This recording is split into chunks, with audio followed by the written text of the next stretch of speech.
আজ তোমাদের সাথে গল্প করব ছোটবেলায় মহালয়ার দিনটা কেমন করে কাটাতাম। আজ বড় হওয়ার পরে মহালয়ার দিনটা কেমন করে কাটছে, সারাটা দিন কিভাবে কাটালাম সব কিছু তোমাদের জানাবো।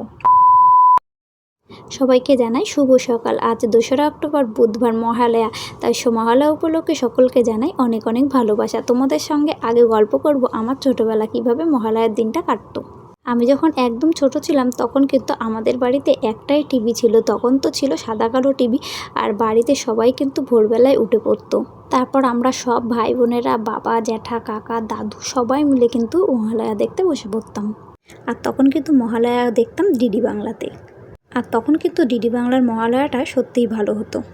আর তারপর যখন একটু বড় হলাম তখন যেন মহালয়া দেখার নেশাটা কেটে গেল আস্তে আস্তে। তখন না আর ভোরবেলা উঠতে ইচ্ছা করতো না, আর বাবা যেন বারবার করে ডাকতো, আমরা উঠতাম না বলে খুব রেগে যেত। তারপরে কি করতো যেন, রেগে গিয়ে বাবার একটা রেডিও ছিল, সেই রেডিওতে জোরে জোরে মহালয়া চালিয়ে দিত।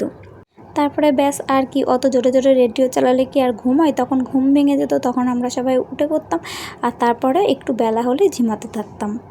আর মার কাছে বায়না করতাম, আজকে কিন্তু পড়তে যাব না, আজ আমাদের ছুটি। কি আর কার কথা শুনে, মা সেই ঠেলে ঠেলে পড়তে পাঠাবেই। আর জানো তো, আমাদের বাড়ির পাশে একজন বড় মা ছিল, তার কাছেই পড়তে যেতাম। আর সে না একদমই ছুটি দিত না।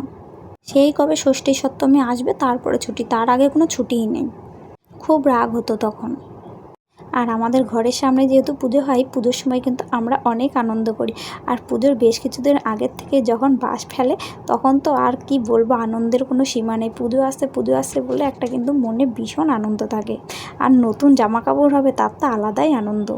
আর এখন বড় হওয়ার পরে মহালয়ার কথা আর কি বলবো, মহালয়া শুনবো এটাই তো ভাবতেই পারি না। ঘুম থেকে যেরম রেগুলার উঠি সেমনই উঠি, রোজ যেরম কাজ চলছে তেমনই চলছে। তবে পুজো আসছে একটা মনে আনন্দ আছে, কিন্তু সেই ছোটোবেলার মতন ব্যাপারটা মনে হয় অনেকটাই হারিয়ে গেছে।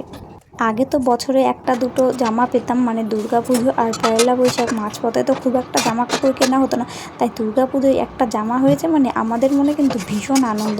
আর এখন যেহেতু সারা বছরই টুকটাক করে দু একটা করে জামা কাপড় কেনা হয়, নতুন জামা টুকটাক থেকেই থাকে, সেই জন্য কিন্তু নতুন জামার আনন্দটা আমার মনে হয় প্রত্যেকের মনেই অনেকটা কমে গেছে। যতই আমরা পুজোর সময় কেনাকাটা যতই করি না কেন, সেই ছোটোবেলায় এই একটা জামা হবে, আমার দুটো জামা হয়েছে, এই যে একটা হিসাব, কার কটা জামা হলো, কে আমাকে কটা জামা দিল, এই কোন দিন ষষ্ঠীতে পরবো, কোনটা সপ্তমীতে পরবো, এর যে একটা কী চিন্তা, এর মধ্যে যে একটা ভীষণ আনন্দ লুকিয়েছিল, সেটা হয়তো আজ কোথাও একটা হারিয়ে গেছে। আজও কিন্তু ষষ্ঠী সপ্তমী অষ্টমী সব কিছু ভেবেই কিন্তু 3-4টে জামা কাপড়, নতুন জামা কাপড়ই কেনা হয়, কিন্তু তাও যেন সেই আনন্দটা কোথাও একটা হারিয়ে গেছে। হয়তো বয়সের সাথে সাথে এমনই হয়।